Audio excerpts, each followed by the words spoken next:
പിന്നെ അവരുടെ അടുത്തൊക്കെ ടാറ്റ പറഞ്ഞിട്ട് അടുത്തുള്ള ഒരു സൂപ്പർ മാർക്കറ്റിലേക്ക് കയറി. പിന്നെ റൂമിലേക്ക് വന്നു.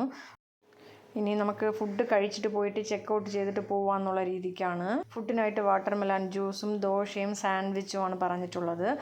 പിന്നെ പെട്ടെന്ന് തന്നെ എൻ്റെ കംഫർട്ട് സോണിലേക്ക് മാറി. ഇതാണ് എൻ്റെ യാത്ര ചെയ്യുമ്പോഴുള്ള യൂണിഫോം എന്ന് പറയുന്നത്. എപ്പോഴും ഇതാണ് എനിക്ക് കംഫർട്ട്.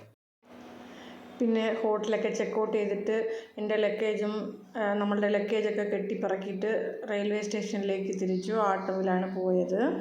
അങ്ങനെ വന്ദേ ഭാരതിനുള്ള കാത്തിരിപ്പിലായിരുന്നു. ഫൈനലി വന്ദേ ഭാരത് വന്നെത്തി.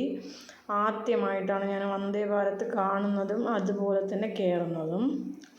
സോ നമ്മൾ എക്സൈറ്റ് ചെയ്തതുപോലെ അത്രയ്ക്കൊന്നും രസമില്ല, എനിക്കത്ര ഇഷ്ടപ്പെട്ടില്ല. ഫുഡ് റൈസാണ് തന്നിരുന്നത്. റൈസും ചപ്പാത്തിയും അതുപോലെ തന്നെ സാമ്പാറും ചന്നാക്കറിയും ഉണ്ടായിരുന്നു. പിന്നെ കോവയ്ക്ക പൊരിയൽ എന്തോ ഉണ്ടായിരുന്നു.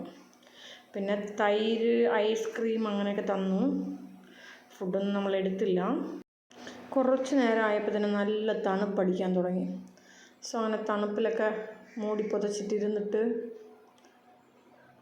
ബാക്ക് ടു ചെന്നൈ വന്നെത്തി. നമ്മൾ താമ്പരത്താണ് ഇറങ്ങിയത്. താമ്പരത്ത് അറൗണ്ട് 11 o'clock ആയെന്ന് തോന്നുന്നു. സോ പിന്നെ ആട്ടോ പിടിച്ച് വീട്ടിലേക്ക് ഒരു പ്രയാണം. അത്രയേ ഉള്ളൂ ഇന്നത്തെ വ്ളോഗ്. Thank you.